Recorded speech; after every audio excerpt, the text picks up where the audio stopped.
comparable à celle du week-end dernier, c'est-à-dire encore relativement importante. Vous vous sentez proche de ce mouvement. Qu'est-ce que vous souhaitez pour les Gilets jaunes? Que les samedis de mobilisation se répètent ainsi à l'infini?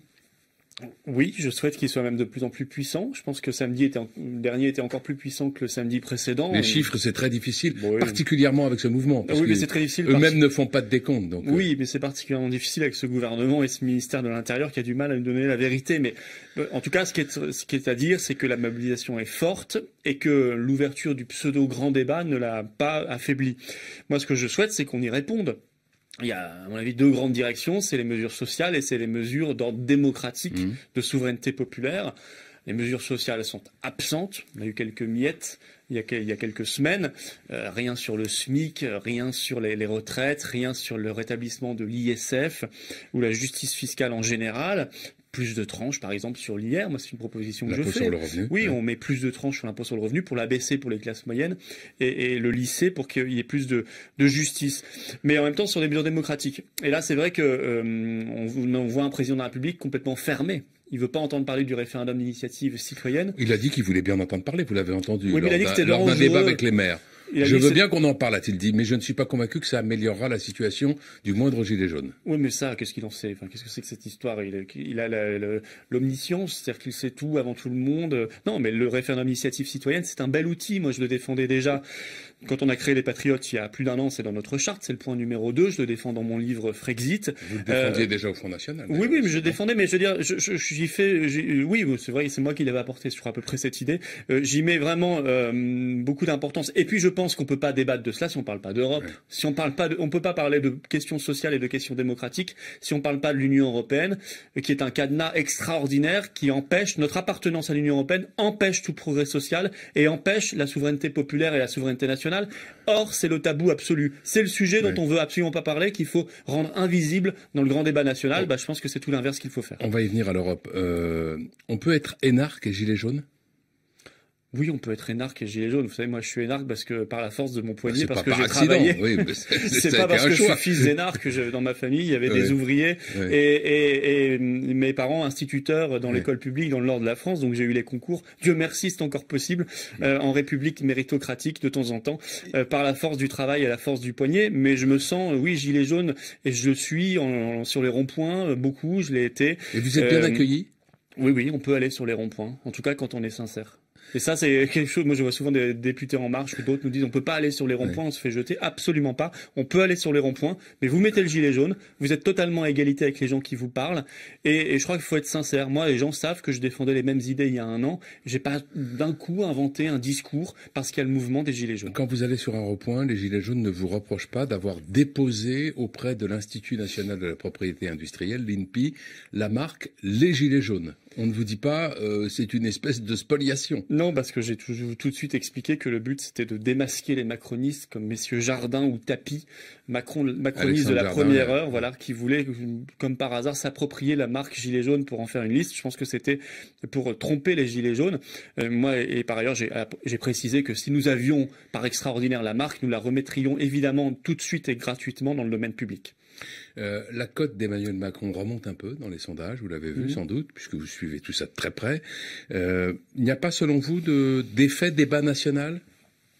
Non, pas du tout. Moi, je pense qu'il y a peut-être quelques Français qui votaient républicains et qui veulent absolument l'ordre et se disent qu'ils l'auront avec M. Macron, ce que je ne pense pas du tout. C'est peut-être cela qui explique. Mais bon, il reste très minoritaire. Non, le débat national, c'est une grande mascarade, c'est même infantilisant. Et moi, je conseille aux maires de boycotter les séances avec M. Macron. Les maires restent à peu près appréciés des Français, c'est une exception. Mais là, je pense qu'ils vont recueillir, ils vont être contaminés par l'impopularité de ce débat et la mascarade qu'il représente. Et il ferait mieux de ne pas y aller parce que c'est vraiment une mascarade. Et c'est infantilisant de nous dire, bah écoutez, vous avez le droit là pendant 2 mois de tout dire, de parler. Non, en démocratie, on a le droit de tout dire et de parler tout le temps. On n'a pas besoin de l'autorisation de l'État. Mais de toute façon, il n'y a pas d'issue politique. Il n'y a pas de référendum, il n'y a pas de dissolution, il n'y a pas de démission du président de la République, il n'y a rien. Bah écoutez, c'est un grand blabla national. nationale. Et moi, je préférerais qu'il y ait un acte politique fort, c'est-à-dire une dissolution de l'Assemblée nationale et un référendum, par exemple, sur la mise en place du RIC. Avec introduction de la proportionnelle oui. intégrale. Ah oui, proportionnelle intégrale avec prime majoritaire à l'Assemblée nationale, suppression du Sénat, suppression des conseils régionaux, suppression des intercommunalités, suppression des instances inutiles comme le Conseil économique et social et environnemental. Il faut faire un grand ménage dans la République pour la rendre sociale et pour la rendre vraiment démocratique. Venons-en à l'Europe, Florian Philippot, en passant, si vous le voulez bien, par le Rassemblement national, qui a officiellement renoncé à la sortie de la monnaie unique, de l'euro. Comment avez-vous compris cette décision ? Je l'ai vu comme un aboutissement très logique. Moi, je suis parti en grande partie pour cela, il y a un peu plus d'1 an. Et là, c'est le retour du FN de Jean-Marie Le Pen, totalement. C'est-à-dire libéral et européiste. Voilà. C'est le grand retour du FN à papa, avec une orientation plus libérale. Vous avez vu leur troisième de liste, Monsieur Mariani, qui dit il faut supprimer tout ce qu'il reste d'ISF. Donc eux, ils sont même pas dans le débat, on va rétablir l'ISF. Eux, ils veulent supprimer ce qui reste encore un peu. Ce qui me paraît extrêmement injuste.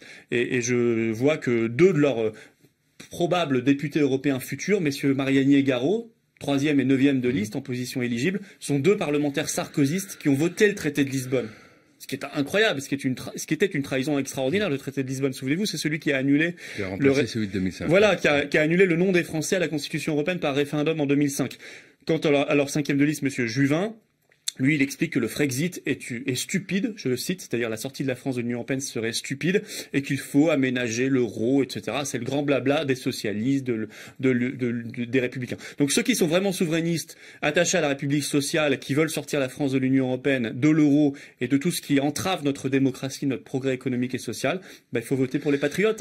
Il n'y a plus rien de souverainiste au Front National. Alors justement, vous êtes sur cette ligne, la sortie de l'euro, la sortie de l'Union européenne. Vous êtes quand même conscient d'être sur une ligne extrêmement minoritaire dans l'opinion, une ligne qui fait peur. C'est la même d'ailleurs que François Asselineau. Oui, c'est un point. D'ailleurs, c'est extrêmement dommage que M. Asselineau ne souhaite pas discuter. Contrairement à beaucoup de ses adhérents que j'appelle à la discussion, mais lui, il était sur cette ligne seul avant vous. C'est vous qui auriez pu le rejoindre aussi. Non, parce que moi, si vous voulez, je pense que d'abord, je suis pas sûr que ce soit son souhait, mais non, moi c'est faux. Non, moi j'ai créé, vous savez, un blog en 2005 qui s'appelait Sortir de l'euro. Vous voyez, en 2005, je soutenais la liste Pasqua-Villiers en 99. J'étais avec Chevènement en 2002, c'est-à-dire déjà souverainiste. Donc non, j'ai vraiment un parcours extrêmement puissant là-dessus, et j'avais introduit cette idée de Frexit à l'intérieur du Front National avant qu'il ne l'abandonne avec mon départ. Comment vous pensez pouvoir dire aux Français n'ayez pas peur? Mais je leur dis n'écoutez pas les propagandistes. Ce qui me fait peur, moi, c'est de rester dans l'Union européenne. Oui, ça me fait peur quand on signe en permanence des traités de libre-échange avec le monde entier qui polluent la planète, comme on le fait avec le Mercosur, le Canada, le Japon, les États-Unis. Quand on sait qu'on va signer demain, Monsieur Macron va signer avec Madame Merkel un traité d'Aix-la-Chapelle, qui renforce l'hégémonie allemande alors que l'Union européenne est déjà sous hégémonie allemande, ça me fait peur. Ce système n'est pas démocratique, ce système n'est pas bon pour l'économie et pour le progrès social, au contraire. Il faut donc en sortir sereinement. La France est une grande nation qui a les moyens de la coopération, mais d'égal à égal, en tant que pays souverain, et c'est l'idée que nous portons. Merci Florian Philippot.